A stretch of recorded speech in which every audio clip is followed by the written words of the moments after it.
Hi hello ನಮಸ್ಕಾರ. ಆತ್ಮೀಯ ವೀಕ್ಷಕ ಬಂಧುಗಳಿಗೆ GEN ನ್ಯೂಸ್ ಚಾನಲ್ಗೆ ಸ್ವಾಗತ.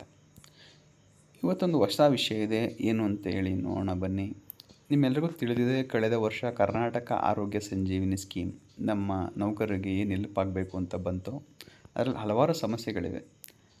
ಅದರ ನಿಟ್ಟಿನಲ್ಲಿ ಒಂದು ಏನಿದೆ, CGHS ರೇಟ್ ಯಾವ ಥರ ಅವ್ರು ಪೇಮೆಂಟ್ ಮಾಡ್ತಾರೆ ಅದರ ಒಂದು ಭಾಗ. ಅದರ ನಿಟ್ಟಿನಲ್ಲಿ ಒಂದು ಹೊಸ ವಿಷಯ ಇದೆ. ಏನು ಅಂದರೆ, ಕರ್ನಾಟಕ ರಾಜ್ಯ ಸರ್ಕಾರಿ ನೌಕರ ಸಂಘ ಏನು ಬಿಡುಗಡೆ ಮಾಡಿದೆ ಪೋಸ್ಟಲ್ಲಿ, ಅದರಲ್ಲಿ ಮಾನ್ಯ ಮುಖ್ಯಮಂತ್ರಿಗಳು ಹಾಗೂ ಉಪಮುಖ್ಯಮಂತ್ರಿ ಫೋಟೋ ಇದೆ. ಅವರಿಗೆ ಧನ್ಯವಾದಗಳನ್ನ ಅರ್ಪಿಸ್ತಾ ಇದ್ದಾರೆ. ಯಾಕಂದರೆ ಕರ್ನಾಟಕ ರಾಜ್ಯ ಸರ್ಕಾರಿ ನೌಕರರು ಹಾಗೂ ಕುಟುಂಬ ಸದಸ್ಯರಿಗೆ ಅನುಕೂಲವಾಗುವಂತೆ 2025ರ ಹೊಸ CGHS ಪರಿಷ್ಕೃತ ದರಗಳಿಗೆ ಅನುಮೋದನೆ ನೀಡಲಾಗಿದೆ. ವೈದ್ಯಕೀಯ ವೆಚ್ಚದ ಮರುಪಾವತಿ ಅವಧಿಯನ್ನು ಸೆಪ್ಟೆಂಬರ್ 2026ರವರೆಗೆ ವಿಸ್ತರಣೆ ಮಾಡಲಾಗಿದೆ.